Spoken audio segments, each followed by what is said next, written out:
Hello friends, कैसे हैं आप सब। हम कर रहे थे मॉडर्न अलजेब्रा। आज हम करने वाले हैं ग्रुप आइसोमॉर्फिज्म। हम ग्रुप के बारे में पढ़ चुके हैं। ग्रुप होमोमॉर्फिज्म क्या होता है, 1 1 ऑन टू होमोमॉर्फिज्म, ये सब हम पहले वाली वीडियो में कर चुके हैं।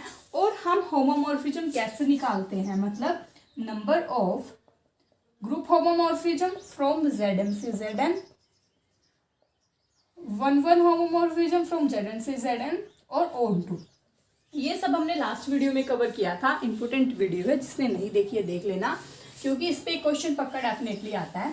तो आज हम करने वाले हैं ग्रुप होमोमॉर्फिज्म। तो ग्रुप होमोमॉर्फिज्म की डेफिनेशन क्या होती है, ए मैपिंग एफ फ्रॉम जी से जी डैश बी ए, वही मैपिंग ली है जी से जी डैश बी ए, या फिर is said to be group isomorphism if first क्या होना चाहिए, हमारा ग्रुप होमोमॉर्फिज्म होना चाहिए। जब हमारा ग्रुप होमोमॉर्फिज्म ही नहीं होगा तो हम आगे बात नहीं कर सकते आइसोमॉर्फिज्म की। आइसोमॉर्फिज्म के लिए पहले ग्रुप होमोमॉर्फिज्म होना जरूरी है। सेकंड क्या होना चाहिए हमारा, F is 1 1, third F is on. ये तीनों कैसे चेक करते हैं हम, है या नहीं है, और इनकी कंप्लीट अच्छे से एग्जांपल के साथ पहले वाली वीडियो में कर चुकी हूँ। अब दोबारा रिपीट नहीं करने वाले, टाइम वेस्ट वाला काम है। अब वो देख लेना, डिस्क्रिप्शन में आपको लिंक मिल जाएगा। तो ग्रुप आइसोमॉर्फिज्म की डेफिनेशन क्या होती है, हमारे पास कोई भी मैपिंग है एफ जी से जी डैश के लिए, तो वो हमारे ग्रुप होमोमॉर्फिज्म तब कहलाएगी अगर हमारी ये तीनों कंडीशन सेटिस्फाई होती है। फर्स्ट वो ग्रुप हमारा होना चाहिए, ग्रुप होमोमॉर्फिज्म होना चाहिए। सेकंड हमारा 1 1 होना चाहिए। थर्ड हमारा ऑन टू भी होना चाहिए। ठीक है, इसके लिए एक एग्जांपल है। वैसे तो आप ट्राई करना, मैं एग्जांपल दे रही हूँ क्योंकि होमोमॉर्फिज्म ये सब निकालना सिखा रखा है, फिर भी डाउट हो तो पूछ लेना। जी लेते हैं हम 1 W, ठीक है, जहां पर हमारा और जी डैश लिया है हमने Z3 अंडर एडिशन। ठीक है, चेक करना, इसको कैसे भी लिख सकते हो, Z3 में ये 3 एलिमेंट्स होते हैं ना। चेक करना ये हमारा ग्रुप आइसोमॉर्फिज्म है या नहीं है। सबसे पहले होमोमॉर्फिज्म चेक करोगे, फिर 1 1 चेक करोगे, फिर ऑन टू चेक करोगे। ठीक है, इसके लिए आपको वैसे सिंपल इजी के लिए क्या बताऊं मैं, इसको लिए आप ऐसे बना लेना। हिंट दे रही हूँ, जी जी डैश, जी में कौन कौन से हैं, 1, ठीक है, यहाँ है 0 1। अब चेक करना कौन सा किस पर जा रहा है, क्योंकि हमारा जी तो मल्टीप्लिकेटिव ग्रुप है। ये मल्टीप्लिकेटिव ग्रुप होता है ना under cube root of unity, मतलब cube W cube equal to 1। और जी डैश हमारा है ये, आप चेक करना ये हमारा मल्टीप्लिकेशन के अंदर ग्रुप है, ये एडिशन। ठीक है, प्रॉपर्टीज वगैरह ये तीनों चेक करना। अगर डाउट होता है तो हम नेक्स्ट क्लास में ये एग्जांपल डिस्कस करेंगे। अब नेक्स्ट है, एक नोट लिखो। तो अगर हमारे कोई भी दो ग्रुप आइसोमॉर्फिक ग्रुप होते हैं, if G and G dash are two isomorphic group, then we can write G isomorphic to G dash. अगर कोई भी हमारे आइसोमॉर्फिक ग्रुप होते हैं तो आइसोमॉर्फिक का सिंबल होता है, हम इसको ऐसे डिनोट कर सकते हैं। ऐसे ही इंपॉर्टेंट रिजल्ट है या कंक्लूजन कह लो, ये आपको प्रूफ वगैरह में घुसने की जरूरत नहीं है, डायरेक्ट याद रखना है। जो हमारा एडिटिव ग्रुप होता है, additive group of integers, the additive group of integers मतलब Z प्लस, Z इंटीजर्स होता है, अंडर मॉडुलो से ग्रुप बनाता है। ये हमेशा आइसोमॉर्फिक होता है to the additive group G dash क्या होगा, MZ अंडर एडिशन, जहां पर हमारा M नॉट इक्वल टू 0 होता है। इसका मतलब क्या है, जो हमारा ग्रुप ऑफ इंटीजर्स होता है जो अंडर एडिशन ग्रुप बनाता है वो हमेशा आइसोमॉर्फिक होता है एम जेड के, मतलब इसका सब ग्रुप टाइप नहीं होता एम जेड, जैसे जेड के सब ग्रुप कौन से होते हैं एम जेड टाइप, जहाँ पर एम हमारा नॉन जीरो होता है, तो ये हमेशा दोनों आइसोमॉर्फिक होते हैं। ठीक है, सेकेंड रिजल्ट है कोई भी टू साइक्लिक ग्रुप है, any two cyclic group of equal order are isomorphic. कोई भी साइक्लिक ग्रुप है इक्वल ऑर्डर होना चाहिए दोनों का, मतलब साइक्लिक ग्रुप है कोई भी बट ऑर्डर इक्वल होना चाहिए, तो वो हमेशा आइसोमॉर्फिक होंगे। नेक्स्ट रिजल्ट है any cyclic group of order N is isomorphic to Z plus. ठीक है, जेड हमारा जेड एन मतलब अंडर मॉडुलो वाला होता है ना जो जेड एन ग्रुप, वो हमेशा साइक्लिक ग्रुप होता है, तुम्हें पता होगा। जो हमारी ये जेड एन है, ऐसे लिखते हैं ना अंडर मॉडुलो वाला एक जेड एन को, ये हमेशा साइक्लिक ग्रुप होता है। ठीक है, तो कोई भी साइक्लिक ग्रुप है ऑर्डर एन का, मतलब फाइनाइट ऑर्डर का अगर कोई साइक्लिक ग्रुप है वो हमेशा आइसोमॉर्फिक होगा जेड एन प्लस एन के। ठीक है, फर्स्ट वाला सेकंड रिजल्ट ये था कि कोई भी दो साइक्लिक ग्रुप है जिनका ऑर्डर इक्वल है ना, तो वो हमेशा आइसोमॉर्फिक होते हैं। तो उसी से हम ये रिजल्ट कंडक्ट कर सकते हैं, क्योंकि हमारा साइक्लिक ग्रुप कोई भी ऑर्डर एन की बात कर रहा है यहाँ पर, वो आइसोमॉर्फिक होगा इसके। ये भी साइक्लिक ग्रुप होगा कोई भी ऑर्डर एन का, और ये भी हमारा साइक्लिक ग्रुप लिखा होता है, जेड एन हमेशा साइक्लिक ग्रुप होता है। तो यही भी ऑर्डर एन का है, इसका भी ऑर्डर हमारा एन होता है। तो इससे पहले वाला रिजल्ट हमने क्या पढ़ा था कि अगर कोई भी दो साइक्लिक ग्रुप है उनका ऑर्डर सेम है तो वो आइसोमॉर्फिक होता है। तो हम इसी की कुछ एप्लीकेशन बोल सकते हैं थर्ड रिजल्ट। ठीक है, इसी में फिर आता है अगर कोई भी इनफाइनाइट साइक्लिक ग्रुप है, any infinite cyclic group is isomorphic to additive group of integers, मतलब z प्लस से। अगर कोई भी फाइनाइट साइक्लिक ग्रुप की बात हो रही है, जो जैसे ऑर्डर एन की फाइनाइट की ग्रुप होती है तो वो होता है जेड एन की, बट अगर कोई साइक्लिक ग्रुप है इनफाइनाइट ऑर्डर का साइक्लिक ग्रुप है, जैसे जेड होता है वो भी साइक्लिक ग्रुप होता है, बट इसका ऑर्डर हमारा फाइनाइट नहीं होता, इनफाइनाइट होता है। अगर कोई इनफाइनाइट साइक्लिक ग्रुप है वो तो आइसोमॉर्फिक होता है जेड प्लस के, मतलब यहाँ प्लस लिखने का मतलब क्या है कि वो एडिशन के अंदर ग्रुप बना रहा है, ये मॉडुलो मतलब उसका ऑपरेशन लिख रहे हैं हम। और अगर कोई फाइनाइट है तो वो जेड एन प्लस पे बनाते हैं। ठीक है, ये तो हो गई इससे कुछ रिलेटेड। अब नेक्स्ट है एक तरीका इसको चेक करने का, वो भी लिखते हैं।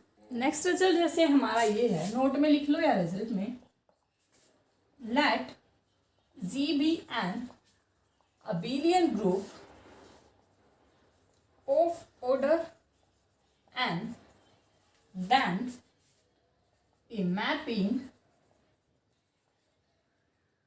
f g से g such that fx equal to xm is isomorphism या isomorphic if and only if gcd of mn equal to।